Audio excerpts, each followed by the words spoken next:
Hi, my name's Jim Luke. I'm also known as the Econ Prof, P-R-O-P-H, on the web. And I'm doing a little quick video here to tell about my journey into teaching with WordPress. This is a little post I'm going to make for Teaching with WordPress 2015, which is a connected course, online course, put together by University of British Columbia, and hats off to them and thanks for putting it together. My main purpose of doing this isn't really to tell my tale in the sense of, look great what I've done, anything like that. And I don't pretend that I'm an expert and I know how to do all of this really, really well. What I hope to do is maybe help some other faculty members and other professors figure out some of the options that are available and some of the neat stuff that can be really done with WordPress, especially when you want to come to teaching it. So to turn the clock back, I've been teaching online courses at a community college in the middle of Michigan, Lansing Community College, where, not surprisingly, I teach economics. And I've been teaching online courses for a good 14 years, I think. And I've started out and I've used most all the learning management systems, Blackboard, Angel, Moodle, Moodle Rooms, others. Desire to Learn is the most recent one we've been using. Anyway, I worked with them for a while. Now, I had the advantage of, before I got into teaching about 15 years ago, prior to that, I had my own consulting business in the business world and with a lot of technology development. I'm not a coder, I'm not a programmer, but I understand how technology works, and I was able to do my own shared hosting. And I was able to write simple code in the form of HTML. So I started out from the beginning when I did online courses wanting to have the static content always in my own web pages. I felt like it was dumb to put static content into an LMS where you had to copy it over each semester to another course, where if you had 4 sections doing the same course, you had 4 versions of it out there.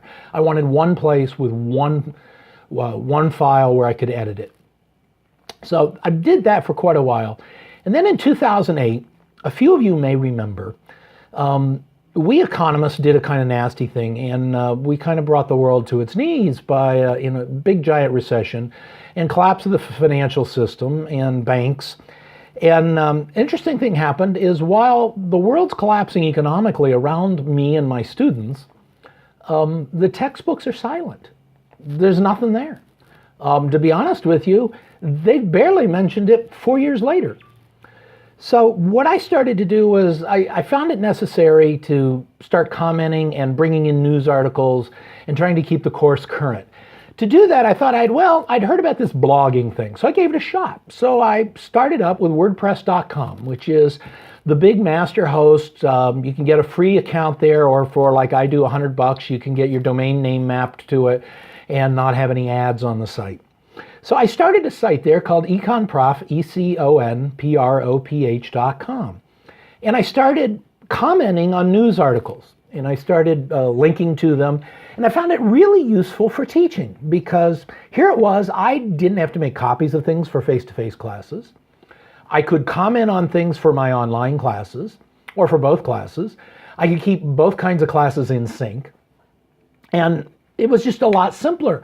It was really easy to do and to link. And I started getting into it. And then along the way, an interesting thing happened in that really there weren't a lot of readers for the site. That's not that surprising. I'm just a little, I'm an unknown community college economics professor in the middle of Michigan. What do I know? But then I made a post one day back when General Motors was considering bankruptcy.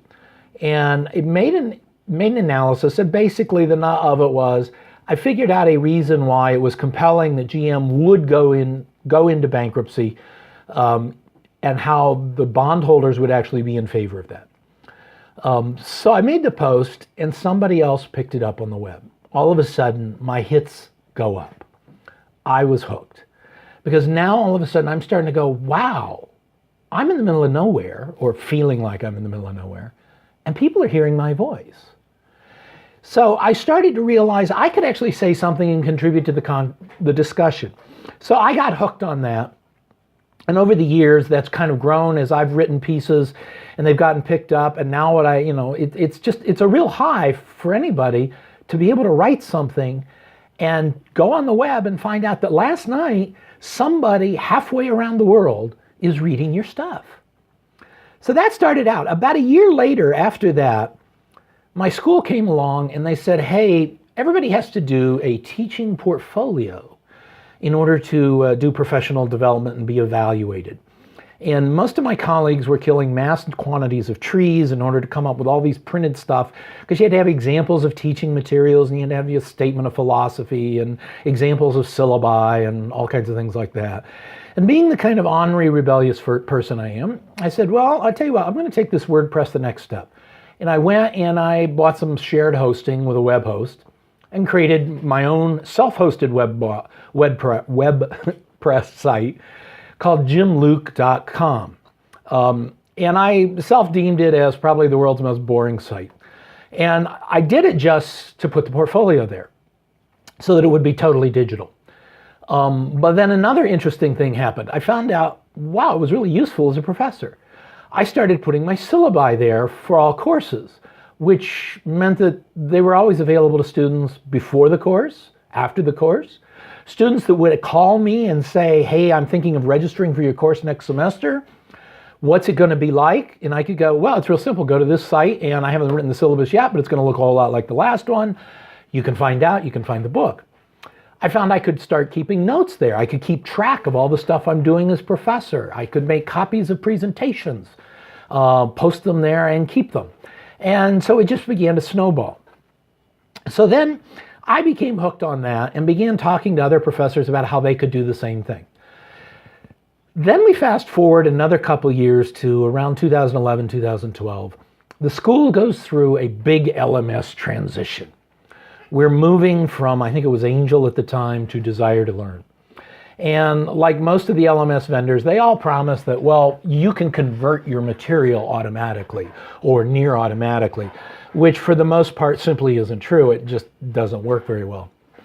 And I decided this was the last conversion I would go through. So I determined from then on, I was going to create WordPress sites for my courses. And while I'm required to use the LMS at school, for those items such as grades, which are FERPA have FERPA restrictions and some other aspects, there's no reason why, especially static content or open, flexible content that doesn't get graded, can't be outside the system and simply linked to from within the LMS. So that's the strategy I took, is I built a WordPress site for my macro and my micro course. Those are called macro.econprof.net and micro.econprof.net. And basically, I laid out all of the static materials, all of the worksheets that I wanted people to work on, practice quizzes, readings, material that I wrote that is essentially written versions of the lecture I would give in class.